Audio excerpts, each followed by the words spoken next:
this video, we're going to be reviewing the book Hidden Potential by Adam Grant. Here's the book, Hidden Potential by Adam Grant. Now, this book I actually really enjoyed. It's got a lot of stories inside. It's really practical. There's a lot of good advice in here, and I highly recommend reading it. It's got reviews by Mark Cuban, Yo-Yo Ma, which is the Grammy-winning cellist, and also it's just an amazing book. It's got reviews by Serena Williams as well, and yeah, I would just highly recommend reading it. But in this video, I'm going to just be sharing the learnings that I got, the key takeaways that I got from this book, and I hope it's useful to you in some way. So let's get right into it. All right. Okay. So, Hidden Potential by Adam Grant. First up, a quote from the very start of the book. What counts is not how hard you work, but how much you grow. So, I mean, this is pretty self-explanatory. Um, it's not about how much effort you're putting in, it's about how much progress you make. So, you might be below someone in a particular field. Like, let's say you're studying math or something. You might be below someone, and let's say that person is I don't know, a B plus student. And if by the end of the year that student becomes an A plus student, he's made, let's say, let's say a 10% increase. B plus to A plus, 10% increase. But if you were a D plus student and you went to B plus by the end of the year, that's a more, um, in your case, you've increased more in knowledge. You might not be as knowledgeable as the other guy, but you've progressed more, and that's an indicator that you actually benefited more from that progress because you went from D plus to B plus. So that's a jump of two entire grades. But he only went from B plus to A plus, which is a jump of one grade. So you actually made more progress. So even though you guys had different starting points, you made a significantly higher jump, and that means that you actually learned more and you benefited more from that process. So another thing to take from that is that don't judge your performance based on other people's performance. Only judge your performance based on your past performance. If you're doing better than you were yesterday, then you're on the right track. Okay, let's get into the book. So the first chapter it's called Creatures of Discomfort. I got some dot points here and I'm going to just read them out. So growth only happens outside of your comfort zone. Be excited to make mistakes. It's how you learn. And there may not come a day when we wake up and suddenly feel prepared. We become prepared by taking the leap anyway. So this chapter is all about, you know, finding new ways to get outside of your comfort zone and try new things. And in essence, don't be afraid of failing because that's how you learn, through failures and mistakes.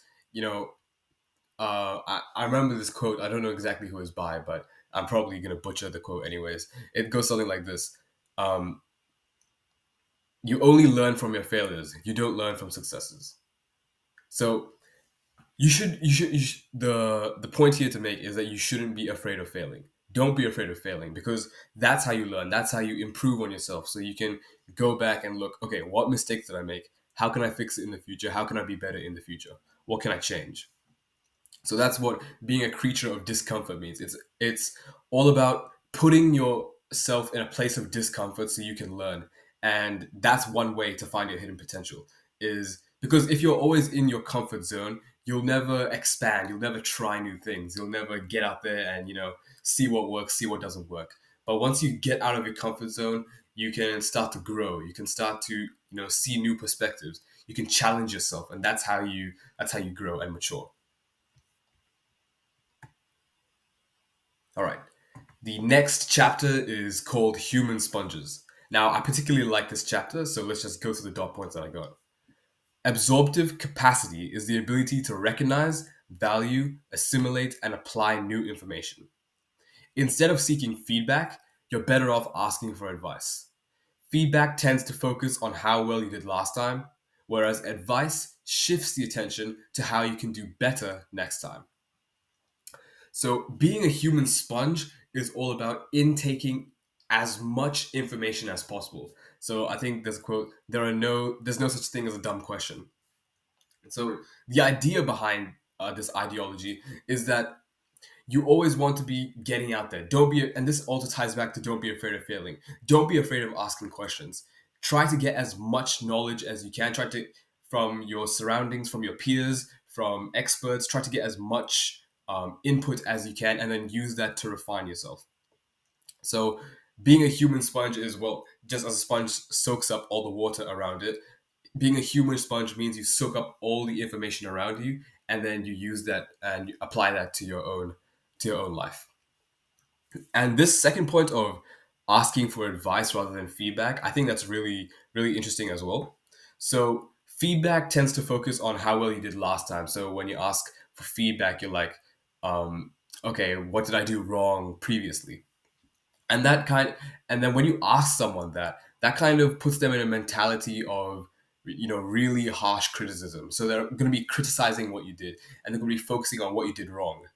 But instead, you want to be asking for advice, which is, how can you do better next time? So when you ask someone, give me some advice on how I can do better, then you're shifting their attention to to the strategies you can implement to improve. So you're not focusing particularly on what you did wrong, but you're focusing on how you can actually get better. So that's the difference between feedback and advice. Okay. The next chapter is imperfectionists. So let's just read what we have here. Obsessing about perfection tends to be detrimental because of three reasons. You obsess about details that don't matter, you avoid unfamiliar situations and difficult tasks that might lead to failure, and you berate yourself for making mistakes, which makes it harder to learn from them. Now, this is something that I kind of relate to because I'm sometimes a perfectionist, and that can actually hinder my performance and hinder my speed of execution. But I think now that I'm, kind of like doing more projects, especially in software engineering, now that I'm doing more projects and getting into more advanced code bases, I see the value of not being a perfectionist and actually just, even though the code might not be perfect, even though the project might not be perfect, it's about just getting it out there and getting it to customers. And this is also about, this ties to the idea of a minimum viable product. If you're starting a startup, you want to get your minimum viable product outside and send it to customers as soon as possible. You should be embarrassed about your first product. If you're not embarrassed about your product, you're iterating too slowly. You're going too slowly. So being an imperfectionist is not a bad quality. It's actually a good quality because being an imperfectionist means you get to focus on the core aspects of your product, of whatever you're doing, instead of obsessing about details that don't matter. So obsessing about, the little, if you were building a website, about the little colors and the little border radiuses and stuff. That's not the most important thing. The most important thing is the core functionality of the website. So being an imperfectionist is about having the mindset that, focusing on the core aspects of the project, um, and leaving the smaller details to the end when you get that product and when you get that project outside and out there. Um, being a perfectionist also means that you tend to avoid unfamiliar situations and difficult tasks that might lead to failure. So when you're a perfectionist, you want to stick to what you're good at. That's I also find that sometimes I experience that sometimes. So you want to stick to what you're good at. You don't want to venture out, and you don't want to get into that discomfort zone. You want to stick to what you're good at. Because you're good at that, and you'll succeed at that. But of course, now we know that that doesn't lead to growth, and that also doesn't lead to fast execution of your project. So you need to be okay with going into unfamiliar situations, going into the unknown and just getting something ready, getting something done, and just pushing it out there. And being an imperfectionist means that you also don't berate yourself about making mistakes. So um, when you're a perfectionist, you tend to belittle yourself when you make silly mistakes, and That's actually it's first of all demoralizing, and second of all, it's actually a waste of time to be thinking about the small aspects of your project. Instead, if you have the imperfectionist mindset, you'll understand that these mistakes are inevitable when you're first developing a first prototype or a first project. And you know that what's more important at this stage is to just get something out there, get a product out there, and learn from it from your customers instead of trying to obsess about the small details right from the get go and just waste your time and not get anything out there. So the key takeaway from this is don't be a perfectionist, be an imperfectionist. Don't worry about the little mistakes. Don't be afraid of going into unfamiliar situations, and don't berate yourself or belittle yourself for making small mistakes because that's how you learn through those small mistakes. Okay. I think we skipped something. Yeah. Okay. The next chapter is getting unstuck. So let me just read out the points we got here. A plateau is not a cue that you've peaked. They're signals that it might be time to turn around and find a new route. I'm going to explain the example of touch typing. And also, we want to embrace the discomfort of getting lost. And this is Jeff Bezos is known for his concept of wandering.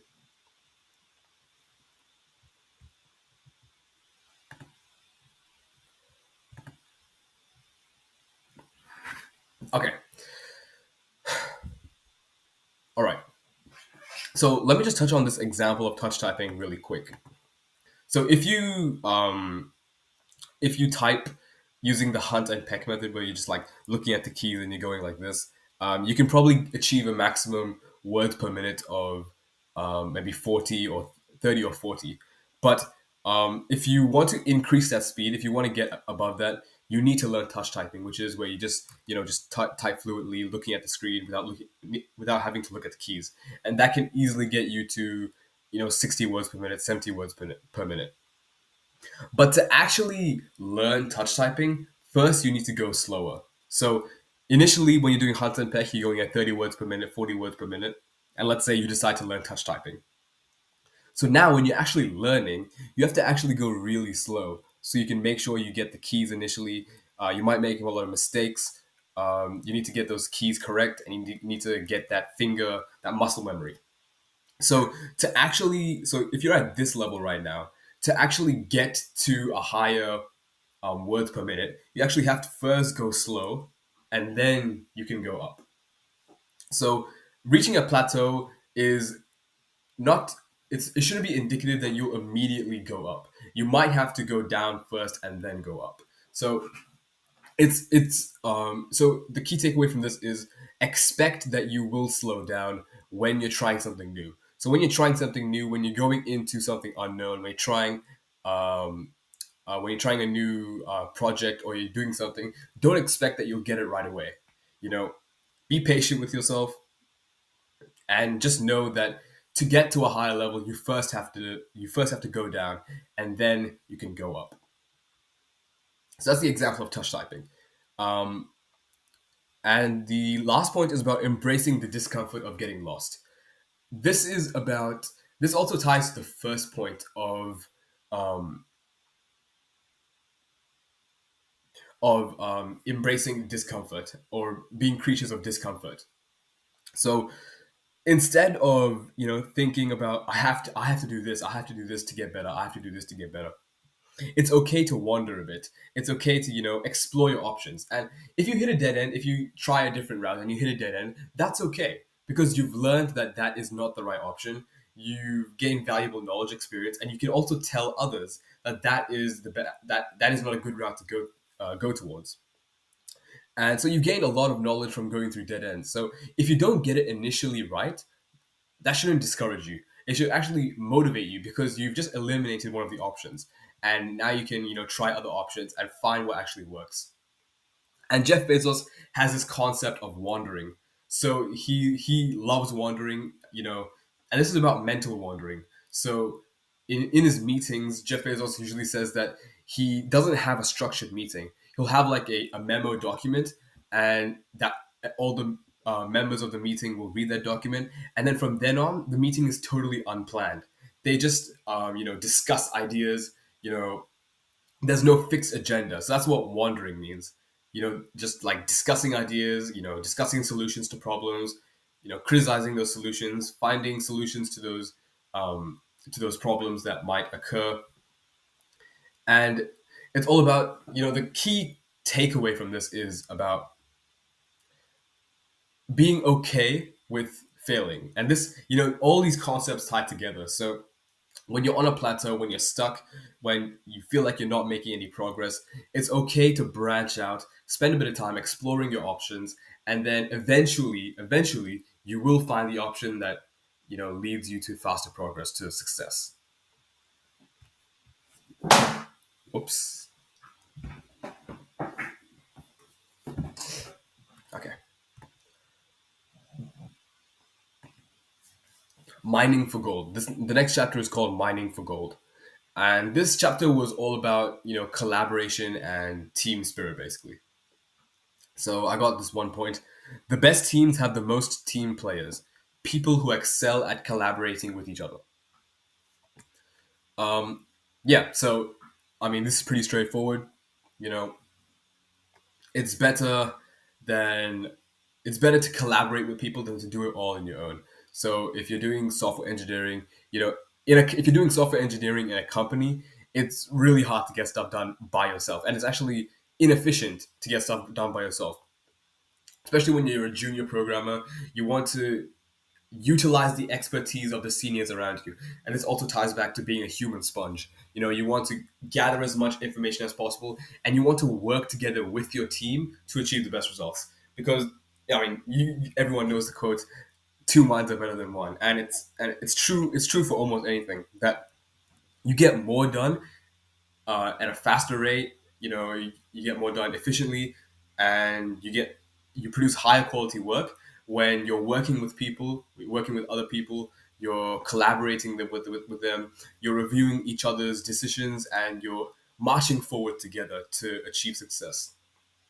And that's what effective collaboration is all about. Okay, I think this is the last one. Diamonds in the rough.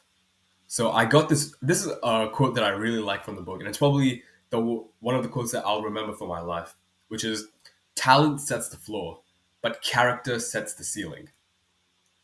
You know, we usually base our perspectives, our opinions on people based on what we see, based on, like, what they are in the present moment. But we haven't seen what they've gone through to get to where they are. And some people have to go through more adversity, more struggle to get to where they are, to get to the same position as someone else who didn't have to try as much to get that position. So, you know, it's always worthwhile to investigate, to understand people's stories, to understand where they're coming from, what they had to go through to get there. And that will give you a more detailed analysis of what that person is actually like, what they're capable of doing. And so, talent sets the floor, but character sets the ceiling. So you can be talented at one thing, but to actually progress, to actually get better, you need to have the dogged determination, that grit, that passion for it, to actually excel and to improve a lot in that. Because someone who's not talented at something and someone who is talented at something, they might start at different positions, but in the end, if they reach the same position, that just testifies that the person who didn't have talent in the start was more determined, was more focused and more passionate about what they were doing, because they were able to achieve the same position as someone who was talented. So we can see that the talented person didn't put as much effort into growing and achieving their true potential. So yeah, that's that's about it for Hidden Potential. Those were my key takeaways from this book. I hope you enjoyed. I hope you found it useful, and I hope you're going to apply some of these concepts to your life to find your hidden potential.